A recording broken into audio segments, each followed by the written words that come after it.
Santo, que orientó, que inspiró la Sagrada Escritura, nos ayude a amarla, a leerla, a comprenderla y vivirla. Amén. Amén. Bueno.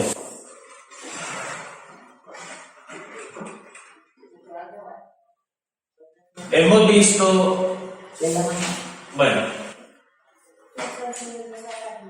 3 momentos del querigma igual a evangelizar en la obra de San Marcos. Entonces veamos primero que el querigma es el 1:1, 1:14, 1:15. El querigma es una persona, el querigma es una acción, el querigma es una oferta de Dios que pide una respuesta nuestra. ¿Cierto? Sí, padre. Hoy vamos a ver tenemos que abarcar la segunda y la tercera. La segunda es la configuración. Porque recordemos que el culto es el proceso que hay entre 1:15 de Marcos, perdón, 1:14 de Marcos. ¿Qué dice 1:14 de Marcos? Después que metieron a Juan en la cárcel, Jesús fue a Galilea a anunciar las buenas noticias de parte de Dios. Anunciar, entonces tenemos 1:14, dice querigma. ¿Qué anuncia Cristo? El querigma. ¿Qué contiene el querigma? El Evangelio. ¿Qué es el Evangelio? Una persona, una acción, un mensaje. No tenemos que es un mensaje también. Y luego tenemos la última vez que aparece el término, que es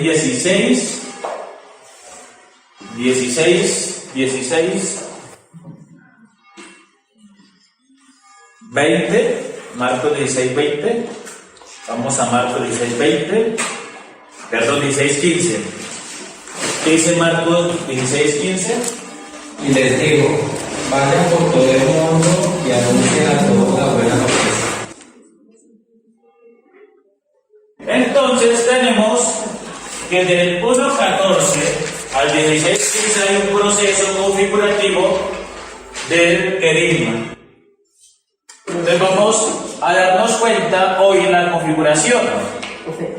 Vamos a ir a Marcos 8. Marcos 8, versículo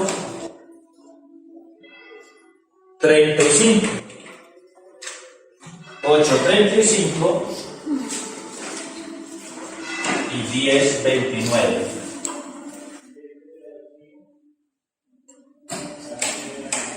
Pues el que quiera asegurar su vida la perderá, y el que sacrifique su vida por mí, por el Evangelio, la salvará. Sí. Y 10:29. Jesús respondió, les aseguro que cualquiera que por mi causa y por aceptar el Evangelio haya dejado casa, o hermanos, o hermanas, o madre, o padre, o hijos, o terrenos. Entonces tenemos aquí 2 características que vio un proceso. ¿A quiénes se les empieza a exigir una configuración? A los discípulos. Pero vamos a 8:34. 8:34. Luego Jesús llamó a sus discípulos y a toda la gente y les dijo: el que quiera seguirme, que renuncie a sí mismo, tome su cruz y me siga. Entonces tenemos que la invitación es a la gente y a los discípulos. Entonces cuando dice la gente, ya nosotros hacemos parte de ese grupo. ¿Por qué? No hacemos parte de los 12. Pero ya cuando dice la gente, está haciendo referencia a una comunidad mayor. a la gente, a la vez a sus discípulos. Entonces tenemos a la gente y a sus discípulos. Esa primera configuración está enmarcada por la confesión de fe de Pedro, del capítulo 8. ¿Qué es importante acá? Estamos en la etapa configurativa del querigma. Entonces, ¿cuál es el problema? Que si el discípulo no comprende bien la identidad de Jesús, tampoco va a vivir bien su discipulado. Eso es algo importante ahí. Si el discípulo no comprende bien la identidad de Jesús, su apostolado, su misión va a ser errónea. ¿Por qué? Porque Pedro ha reconocido a Jesús como Mesías. Como Mesías. Pero entonces el Mesías que Pedro confiesa no coincide con el Mesías que es Jesús. Marcos 1 dice, Jesús es el Mesías, el Hijo de Dios. Pedro dice, tú eres el Mesías. Pero resulta que el Mesías que Pedro tiene en su mente es el Mesías político, militar, victorioso. Ese es el Mesías. Por eso si Pedro tiene el Mesías político, militar, religioso, cuando él va a evangelizar o anunciar el querigma, ¿qué clase de querigma va a anunciar? ¿Qué clase de Mesías va a presentar? Por eso dice el texto ahí que en el 8:30, y les mandó enérgicamente que a nadie hablaran de él. Es decir, ¿por qué Jesucristo le pide a Pedro que se calle si toda la primera parte está orientada a presentarlo como el Mesías? Porque el Mesías de Pedro es un Mesías terreno. Un Mesías terreno. Y tenemos una inclusión. Acuérdense que la inclusión es cuando un término está al comienzo y al final de una sección, como una puerta de entrada y salida. ¿Dónde está la inclusión también? Vamos a ir a San Marcos capítulo 1, versículo 13.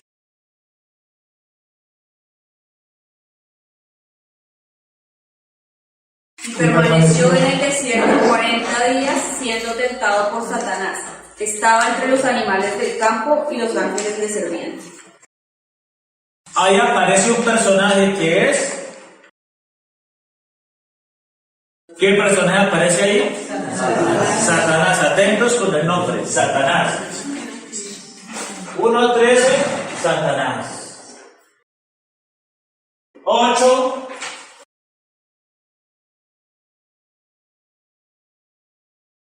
Ocho, 33. ¿Qué dice? Pero él volviéndose y mirando a sus discípulos, reprendió a Pedro, diciéndole: quítate de mi vista, Satanás, porque tus pensamientos no son los de Dios, sino los de los hombres. Entonces tenemos una inclusión con el nombre Satanás. ¿Dónde está el problema acá? Y recordemos las tres formas de pensar que muestra el Evangelio. Las tres formas de pensar del Evangelio son, primero, tres formas de pensar.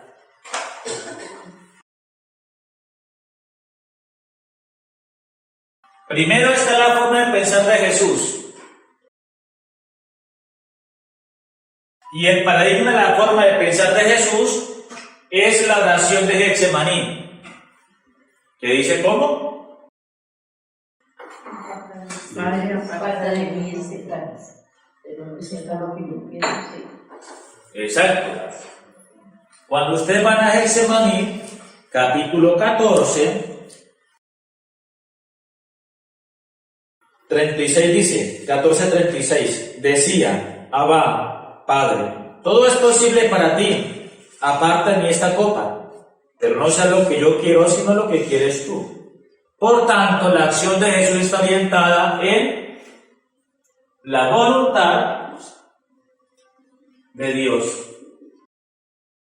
Por tanto, todo lo que Jesús hace está orientado a Dios. Entonces, ¿cómo piensa Jesús? Jesús busca que en todo lo que Él hace, siempre se esté haciendo la voluntad. Luego tenemos la forma de pensar de las autoridades judías. Y la forma de pensar de la autoridad judía se caracteriza por el poder. Poder dominar. Entonces, en la línea de Jesús, la voluntad de Dios lo lleva al servicio. Tengan eso muy en cuenta, el servicio. Por eso es que cuando Él va enseñando a sus discípulos, siempre les va a hablar del servicio. Por ejemplo, capítulo 10, del 41 al 45. ¿Qué dice? 10, 41, 45. Al oír esto, los otros 10 empezaron a indignarse contra Santiago y Juan. Jesús los llamó y les dijo: ¿sabéis que los que son tenidos como jefes de las naciones los dominan como señores absolutos, y sus grandes los oprimen con su poder? Pero no ha de ser así entre vosotros, pues el que quiera llegar a ser grande entre vosotros, que sea vuestro servidor, y el que quiera ser el primero entre vosotros, que sea esclavo de todos. Que tampoco el Hijo del Hombre ha venido a ser servido, sino a servir, y a dar su vida como rescate por muchos. El servicio. Por eso, en ese sentido, la voluntad de Dios se orienta siempre al servicio de los más necesitados. Luego aparece que las autoridades judías siempre buscan ese poder, el dominio. ¿Por qué las autoridades se chocan con Jesús? Porque Él echa al piso todas las estructuras del poder a nivel religioso. ¿Por qué? Porque Él dice, ¿qué es lo que dice cuando llega al templo de Jerusalén? Cuando vamos a la obra de San Marcos, cuando Cristo llega a Jerusalén, en el capítulo 11, dice así, 11:17, y les enseñaba diciéndoles: ¿no está escrito, mi casa será llamada casa de oración para todas las gentes, pero usted la ha convertido en cueva de ladrones o bandidos, lecios? Por tanto, tenemos que la autoridad judía ha sacado a Dios de los lugares sagrados. La saca de la sinagoga, lo saca del templo. ¿Para qué? Para ponerse en ellos y tener dominio. Luego convierten las fiestas de vida en fiestas de muerte. ¿Qué celebran los judíos el día sábado? El día para descansar, un día para dedicarle tiempo a Dios. Y si ustedes van a los santos evangelios, pareciera que únicamente los días se resumen a sábados. ¿Por qué? Porque las autoridades judías, fariseos, escribas, ¿qué hacen? Vigilan a Jesús que va a ser un sábado. Por eso el sábado, que es día de fiesta, día de dedicarle tiempo a Dios, ellos lo dedican para espiar a Jesús. Por eso ya se corrompe también el sábado. La Pascua es fiesta ¿de qué? El paso de vida y liberación. ¿Y qué hacen en la Pascua? Matan a un hombre inocente, que es Jesús. ¿Todo para qué? Para conservar el poder. En ese sentido, aparece un tercer pensamiento. Entonces, la autoridad es el pensamiento enemigo, podríamos decir. En la tercera están los discípulos. Los discípulos son como el clima en estos días. Ha visto que uno a veces sale y está calentando. Entra y empieza a llover. Entonces, uno no sabe si salir con chaqueta o sin chaqueta. ¿No es cierto? Hoy salí como 5 veces al patio y todas las 5 veces distinto el clima. Entonces, ¿por qué? Porque es algo variable, como los semáforos, digámoslo así en sentido estricto. Los discípulos son variables en su pensamiento. ¿Por qué? Porque quieren vivir como el pensamiento de Jesús, en la voluntad de Dios. Pero también quieren vivir bajo el poder. Muestra de eso lo vamos a ver acá en el 10:29. ¿Qué dice el 10:29? Perdón, 10:28. Y le preguntaron, ¿con qué derecho has actuado de esa forma? ¿Quién te ha autorizado? Pedro se puso a decir, Ah, está haciendo. ya lo ves, nosotros lo hemos dejado todo y te hemos seguido. Entonces, esto indica que en ellos hay un deseo de vivir según la voluntad de Dios, bajo la perspectiva del pensamiento de Jesús. Pero cuando vamos al 10:25, ¿qué dice? 10:25 y 36. Santiago y Juan, hijos de Zebedeo, se acercaron a Jesús y le dijeron: Maestro, queremos que nos hagas el favor que vamos a pedir. Él les preguntó: ¿qué quieren que haga con ustedes? Siga, por favor. Le dijeron: concédenos que en tu reino glorioso nos sentemos uno a tu derecha y otro a tu izquierda. Entonces, vemos que si en 10:28 está la intención de vivir según en la propuesta de Jesús, lo hemos dejado todo. En el 10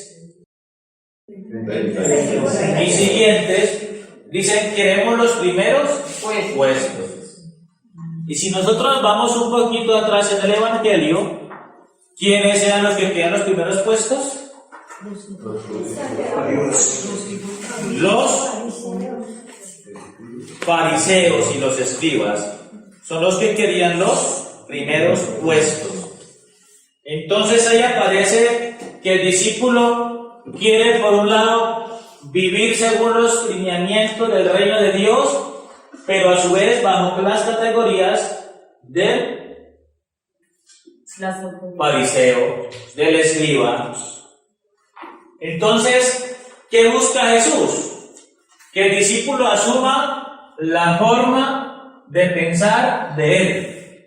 Es decir, podríamos decir, configure su pensamiento con el de Cristo, que la causa de Cristo sea también la causa del discípulo. Por eso Cristo no le propone al discípulo en un primer momento algo hermoso. 8:35, ¿qué dice? Porque quien quiere salvar su vida la perderá, pero quien pierda su vida por mí y por el Evangelio la salvará. Entonces, lo primero que se le pide es negarse a sí mismo. Leamos un poquito atrás el 34. Llamando a la gente a la vez que a sus discípulos le dijo: si alguno quiere venir en pos de mí, niéguese a sí mismo, tome su cruz y sígame. Negarse a sí mismo.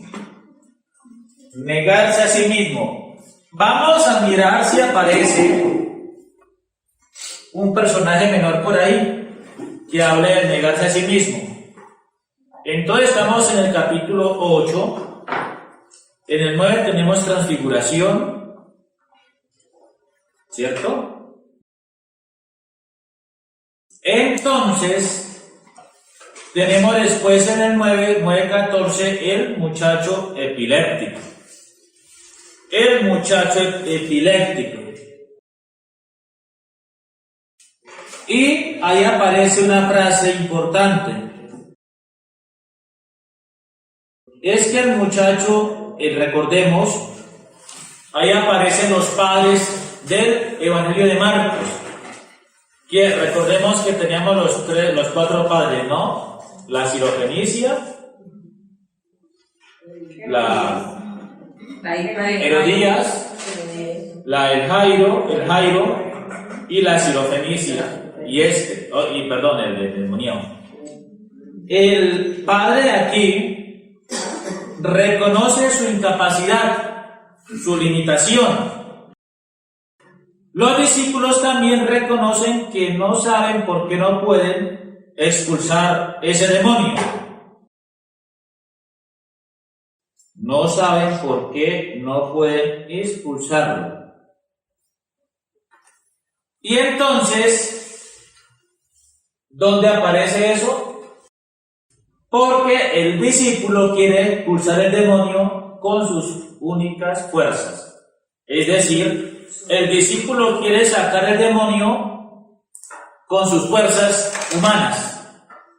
Hagan de cuenta, doña Esther resulta poseída. Y digo, como estamos en curso, voy a hacer el exorcismo. Y comienzo a hacer un poco de oraciones, pero ninguna oración invoco a Dios. ¿Será que lo puedo exorcizar? Pues invoco mi nombre, sí. No, mentiras.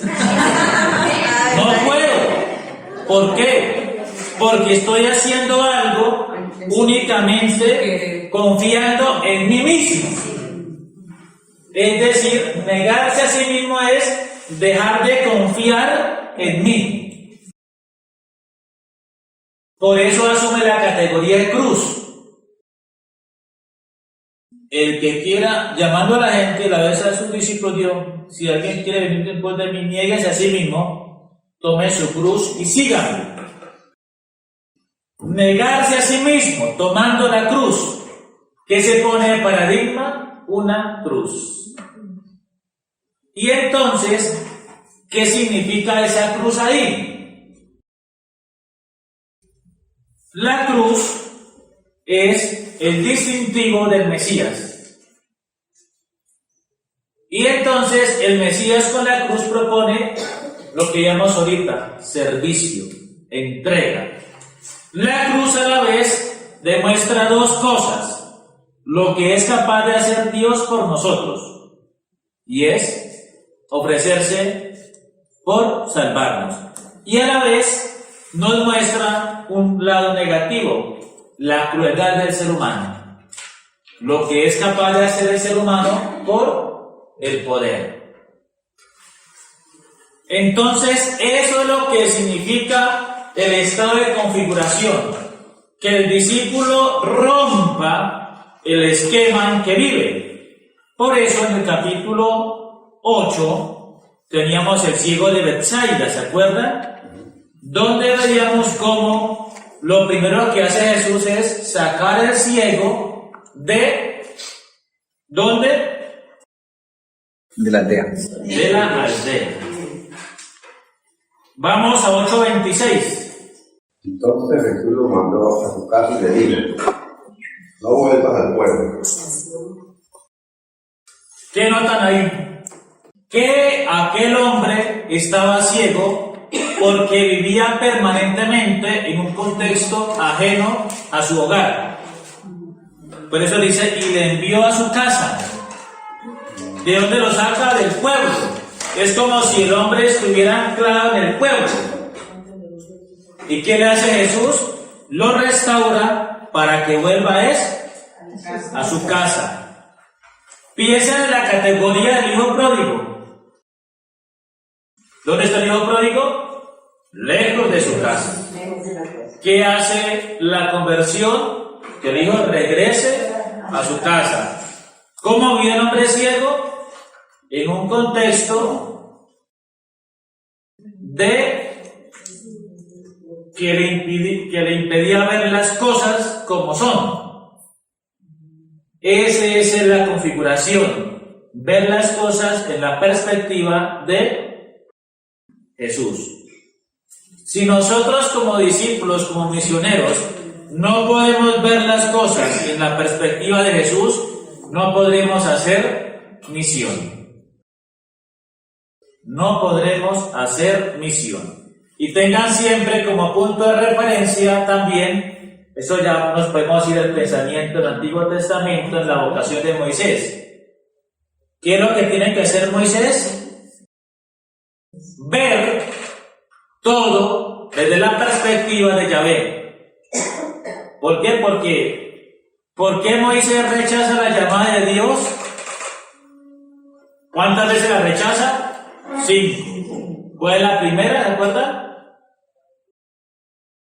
¿Quién soy yo? La segunda, ¿quién eres tú? La tercera, a mí no me van a creer, no me van a hacer caso. La cuarta, no sé hablar. La quinta, envía a otro. La cuarta es no sé hablar.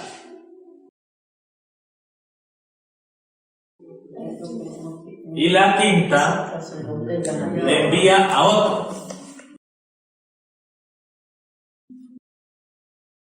Bueno. ¿Por qué? Porque Moisés está viendo todo únicamente desde su punto de vista. Otro texto que nos orienta a nosotros en la misión es el libro de Números,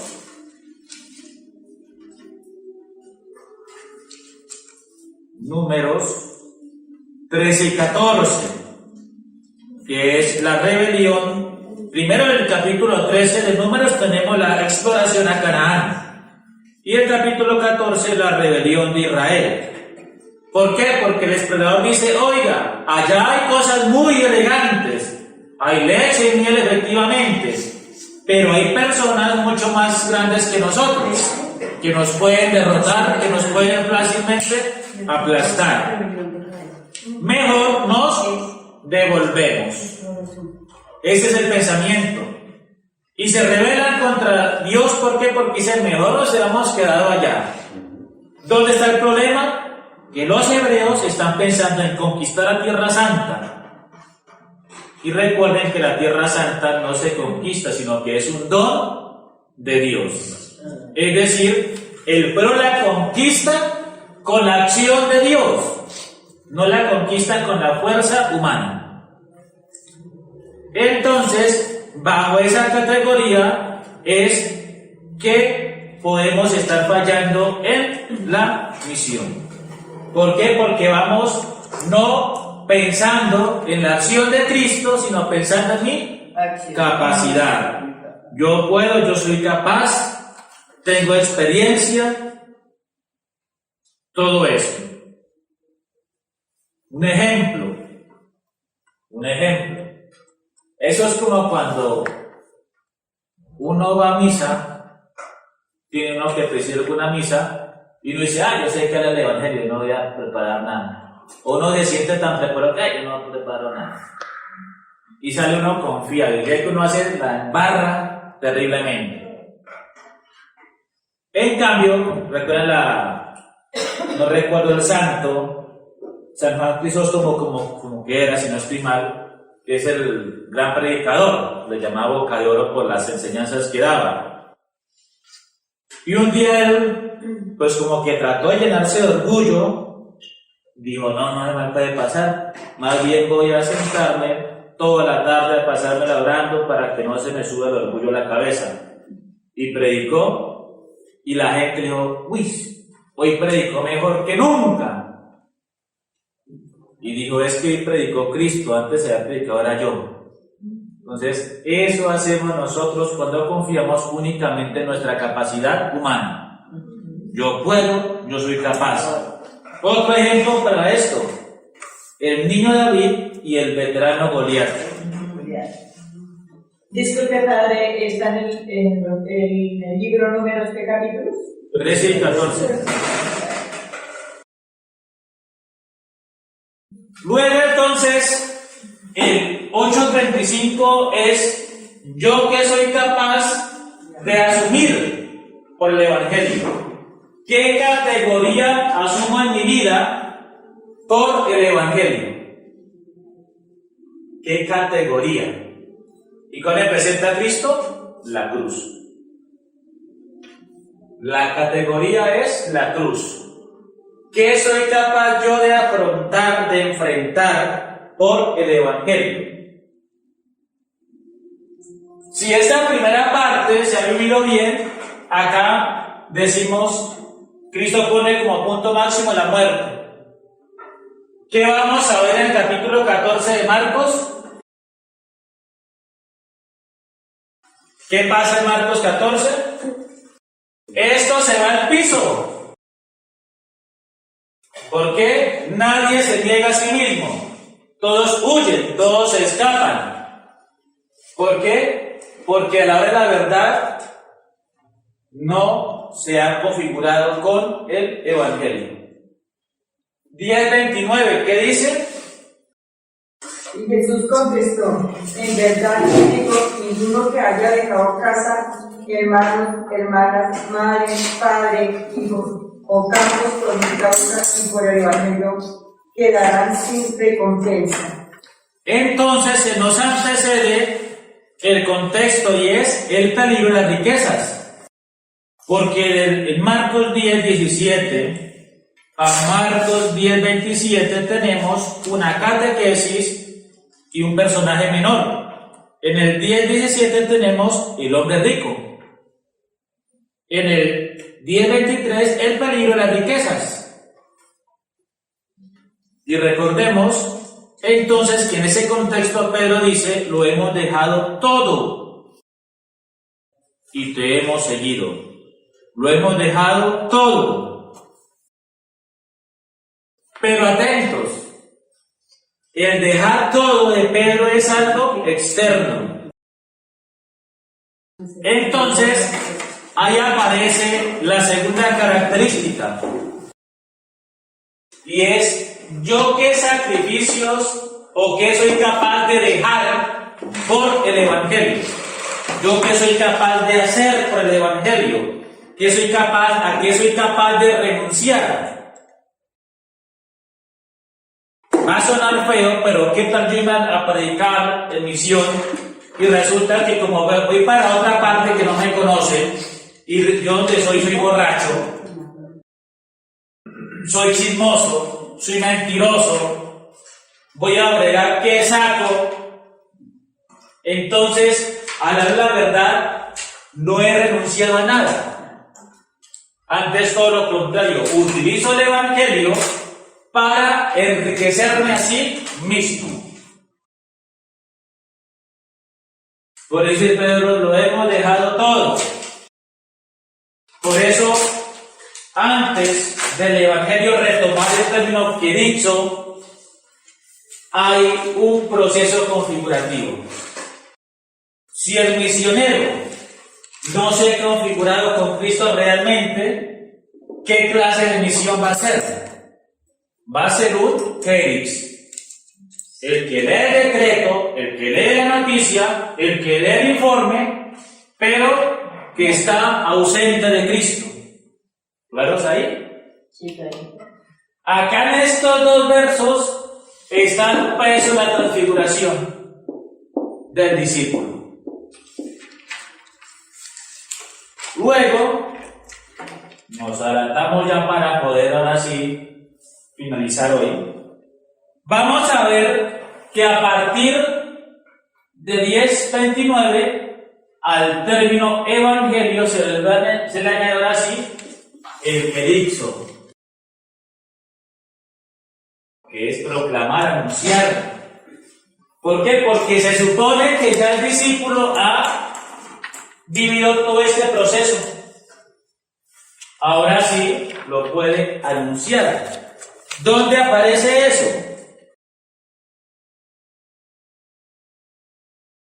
Vamos a Marcos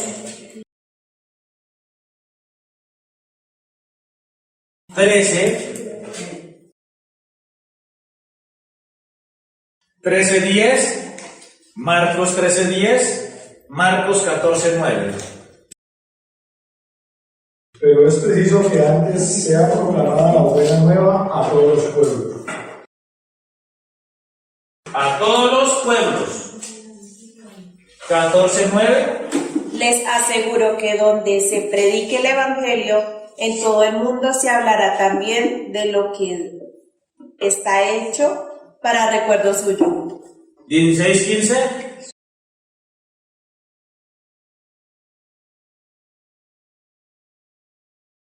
Vayan por todo el mundo y prediquen el Evangelio a toda criatura. Aquí se completa ya toda la inclusión del término querixo. Aquí aparece ya en clave pascual. Si nos damos de cuenta, se avisa que el Evangelio tiene que ser anunciado en 13:14, 14:9, 13:10, perdón, 14:9 y 16:15. El Evangelio ya se convierte en un querixo, en algo que hay que proclamar. Pero vamos a darnos cuenta en el 16:15, que es el pascual, que el Evangelio debe impregnar todo lo que existe. Otra vez, bueno, leer por favor 16:15. Y les dijo, vayan por todo el mundo y prediquen el Evangelio a toda criatura. Otra versión, por favor. Luego les dijo, ir por todo el mundo y proclamar la buena nueva a toda la creación. A toda la creación. Es decir, el Evangelio tiene que impregnarlo todo. Y acá está el peligro, que el discípulo diga, voy a llenarlo todo de Cristo. Y la pregunta es, ¿yo como discípulo estoy lleno de Cristo? Ahí está el problema. Por eso San Pablo asume la categoría, ya asumiendo una categoría paulina de una campana que retiñe.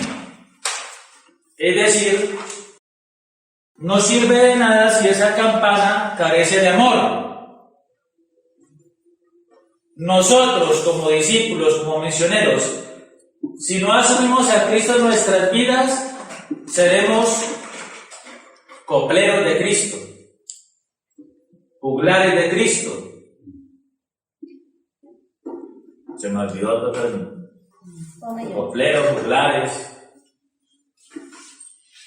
declamadores de Cristo, pero no testigos de Cristo. Por eso, el capítulo 16 de San Marcos, en el 7, dice, hay que volver acá. Ahora ustedes como discípulos misioneros, ¿cómo ven este proceso?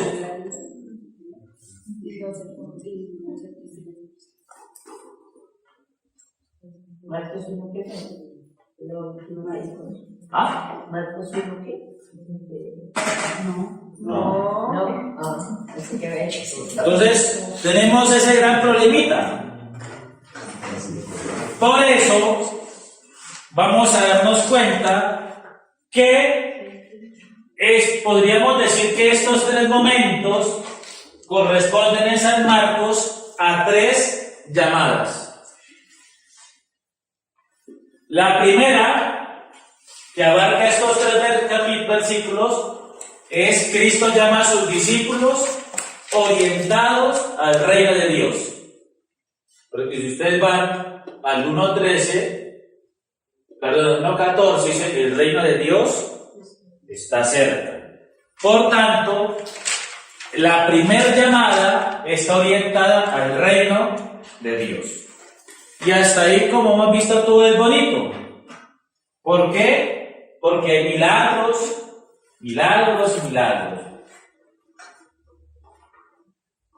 El reino de Dios. La segunda llamada,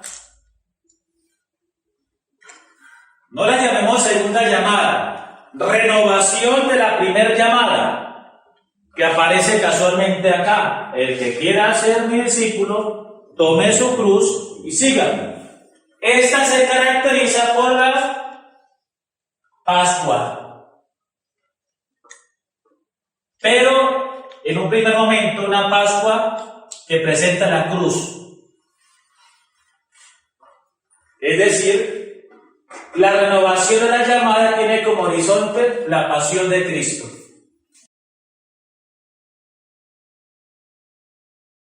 Por eso aquí no aparece como en la primera que dice, síganme, acá dice, si alguien quiere.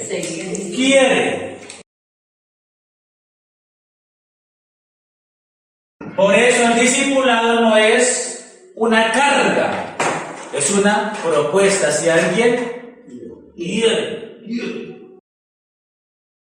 Luego vamos a darnos cuenta que en el 14 el discipulado se va al piso. Por eso, recordemos que la Pascua tiene dos momentos: muerte y resurrección. Entonces, aquí viene la segunda parte. Se ratifica el llamado en clave de resurrección.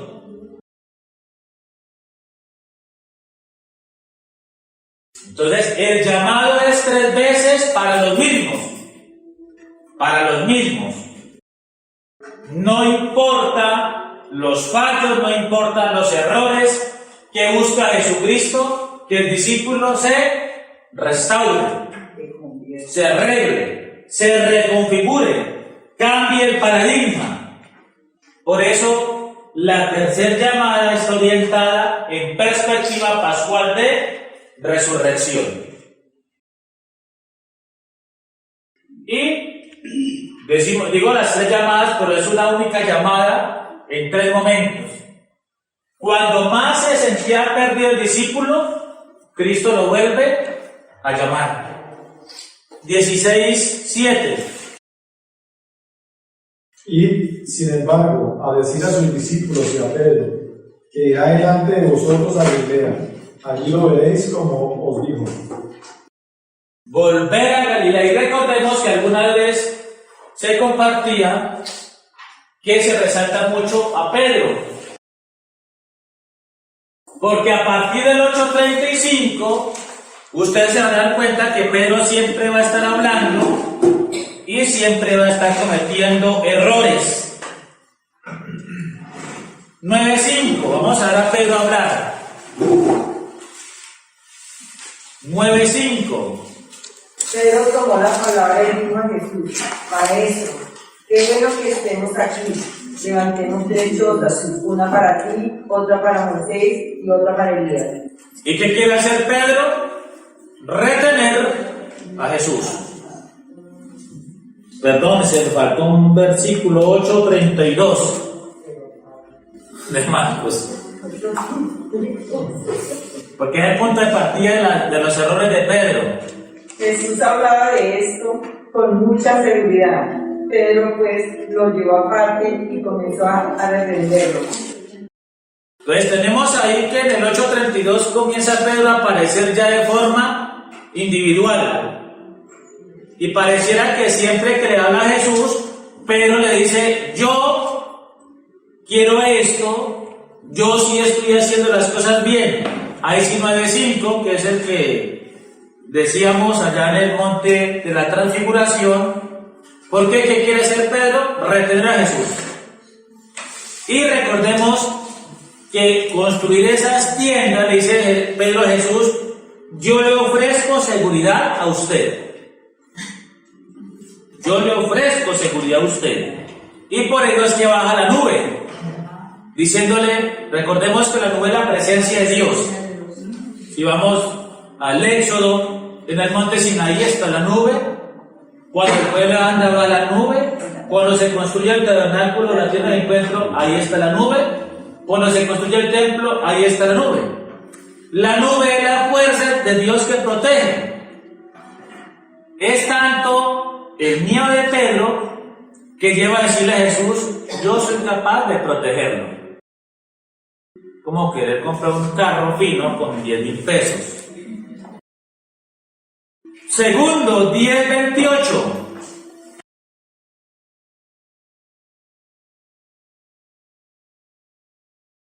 Pedro se puso a decirle, ya lo ves, nosotros lo hemos dejado todo y te hemos seguido.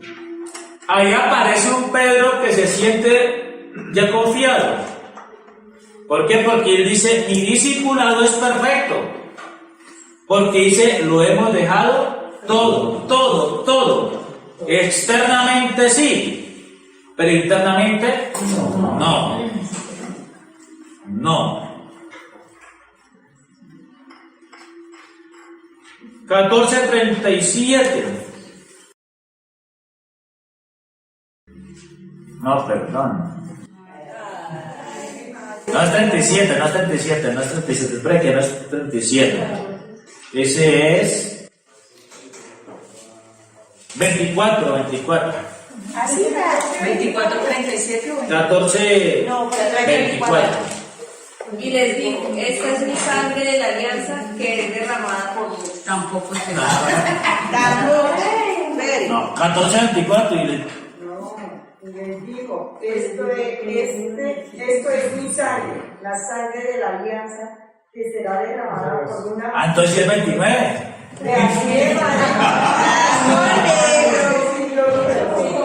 Pedro le dijo, aunque todos se escandalicen, yo no. Eso así era, 14:29.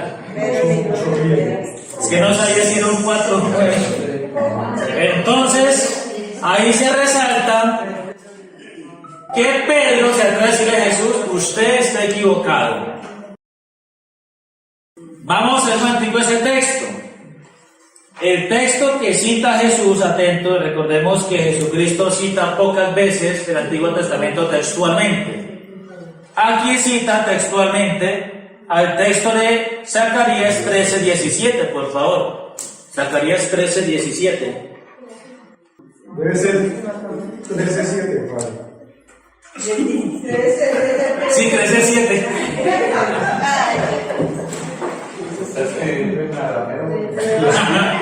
No, 13:7. Despierta espada contra mi pastor y contra mi ayudante, oráculo del Señor del universo. Hiere al pastor y se dispersará el rebaño. Hasta a los más débiles golpearé. Entonces, cuando Jesús cita un texto del Antiguo Testamento y cita un profeta, se está citando la palabra de quién? De Yahvé, del Padre. En el capítulo 8, Pedro, ¿qué hace? Contradice la palabra del Hijo. Ahora contradice la palabra del Padre, diciendo, puede que todos estos sí, pero yo no. Yo soy la excepción a la norma. Y aquí ya aparece la nota de que Cristo, a pesar de que el discípulo le falla, Cristo quiere restaurarlo. 14:28. De Marcos. 14:28 de Marcos. Pero cuando resucite, iré delante de ustedes a Galilea. Cuando resucite, iré delante de ustedes a Galilea. ¿Qué lugar geográfico aparece? Galilea. Galilea es lugar de restauración discipular. Por eso, aquí aparece en el 16:7. Pero iba a decir a sus discípulos y a Pedro que irá delante de vosotros a Galilea. Allí le verán como él les dijo. Y recordemos que dice, irá delante de ustedes. Y veíamos que lo característico del discipulado es ir detrás de Jesús. El opisomú, detrás de él. Se dice ir delante, significa que ellos siguen detrás. Es decir, restaura el discipulado en clave pascual. ¿Claro? Misioneros, ¿ustedes ya han vivido ese proceso de restauración?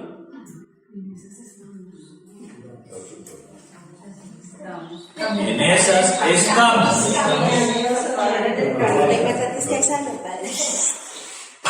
Porque si no, entonces caemos, como dice el Evangelio, cantamos canciones tristes y no lloramos, entonamos canciones alegres y no bailamos. Ahí quedamos. No se puede anunciar a Cristo de cualquier manera.